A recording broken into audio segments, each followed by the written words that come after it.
Bienvenue à tous dans votre émission Tech Watch, où nous vous apportons les dernières nouvelles du monde de la technologie en ce 26 juillet 2025. Préparez-vous, car nous avons des informations majeures à partager avec vous aujourd'hui. Tout d'abord, une annonce importante de Meta.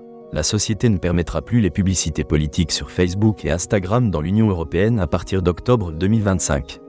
Cette décision fait suite à des règles de transparence jugées impraticables par Meta.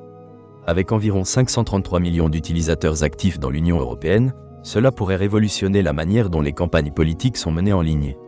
De plus, Meta conteste une amende de 200 millions d'euros infligée par la Commission européenne pour des infractions liées aux données personnelles.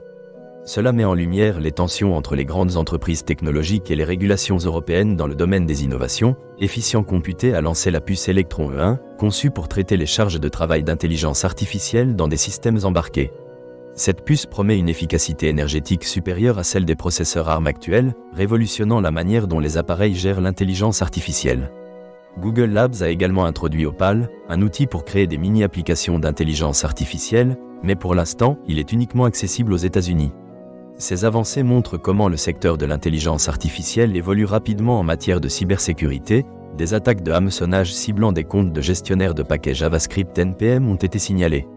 Des malwares ont été intégrés dans des versions compromises de paquets, exposant les utilisateurs à des risques considérables. Les experts recommandent de renforcer la sécurité des dépendances et d'utiliser des outils d'analyse avant installation pour éviter de telles menaces. La vigilance est de mise dans un monde numérique en proie à la multiplication des cyberattaques. Parlons d'Intel, qui prévoit de réduire son effectif à environ 75 000 employés d'ici la fin de l'année, représentant une baisse d'environ un tiers en un an. Cette décision fait suite à des résultats financiers décevants et à l'abandon de projets d'usines en Europe. Intel semble vouloir se recentrer sur l'architecture x86 et l'intelligence artificielle pour revitaliser son offre, ce qui pourrait affecter l'ensemble du secteur technologique concernant l'intelligence artificielle générative. Bien que des modèles comme GPT-4o soient en développement, ils présentent encore des limites en matière de rigueur du raisonnement, freinant leur adoption dans des contextes B2B.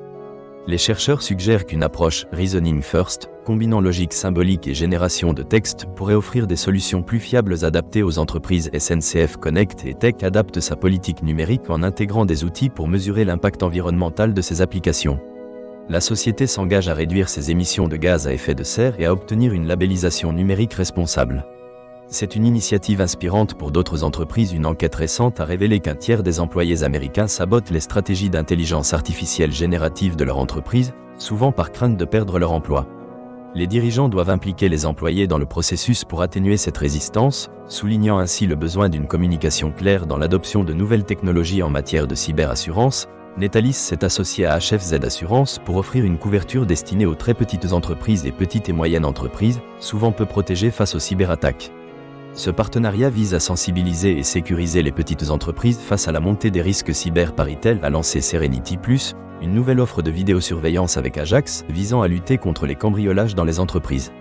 Cette solution comprend des caméras haute définition et un centre de télésurveillance accessible 24 heures sur 24. Enfin, Mercedes-Benz renforce sa coopération avec Microsoft pour transformer ses véhicules en bureaux mobiles, intégrant des applications comme Team et Intune dans le nouveau modèle CLA 2025. Cela montre comment les entreprises automobiles s'adaptent aux nouvelles attentes des consommateurs en matière de connectivité. Pour conclure, nous avons d'autres brèves, des avancées dans la recherche sur l'énergie renouvelable, des discussions sur la régulation des géants du numérique en Europe et des innovations dans le domaine des appareils portables. Merci de votre attention. Nous vous donnons rendez-vous demain pour d'autres nouvelles passionnantes du monde de la technologie.